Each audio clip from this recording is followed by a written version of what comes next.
Akabanya sadonyo. Nah, hari ini kita bakal bikin gulai udang kuah kuning nih. Mantep banget gak tuh? Nih bahan-bahannya ada tahu, ada santan, ada telur, ada buncis juga, terus ada daun-daun, udang, dan beberapa bumbu-bumbu rempah lainnya sebagai pelengkap.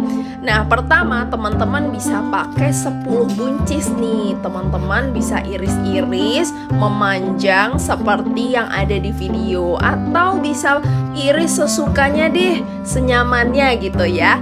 Nah, jangan lupa buncisnya dicuci ya sebelum kita campurkan ke bahan-bahan lainnya. Setelah itu kita goreng nih tahunya. Tahunya bisa dipotong dadu, bisa pakai 4 buah tahu, bisa pakai tahu tawar atau tahu susu, suka-suka deh. Setelah itu kita mau tumis nih bumbu-bumbunya, pakai minyak goreng, pakai bawang putih 2 sendok makan aja, terus ada 1 sendok makan bawang merah. Terus teman-teman bisa pakai bumbu yang masih kasar juga nih, yang diulek terus langsung, atau yang halus. Bisa pakai lengkuas juga 1 sendok teh. Terus kita pakai kunyit 1 sendok teh. Nah, terus kita aduk terus sampai merata dan dicampurkan dengan santan yang kental sebanyak 500 ml. Lalu kita tambahin air 200 ml aja. Terus kita masukkan daun-daunnya, ada kunyit, salam, jeruk, serai, dan nantinya teman-teman juga bisa aduk terus nih sampai nanti merata, dan kita tambahin udang sebanyak 250 gram.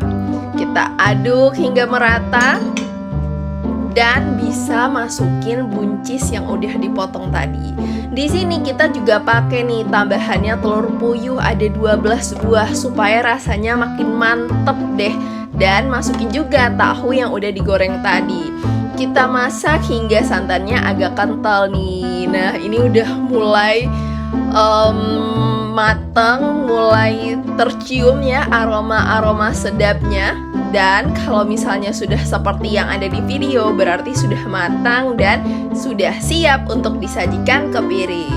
Selamat menikmati teman-teman. Aduh, ini ngiler banget sih. Ada udang, ada buncis, ada telur puyuh, ada tahu. Tinggal dimakan pakai nasi, paling mantap nih, seperti seleranya orang-orang Indonesia. Menggugah selera banget ya teman-teman. Dan jangan lupa nih buat like, komen, dan subscribe channel kita supaya nanti kita bisa upload video-video masak lainnya yang pastinya bisa kamu ikuti. Terima kasih semuanya. Assalamualaikum, sampai jumpa.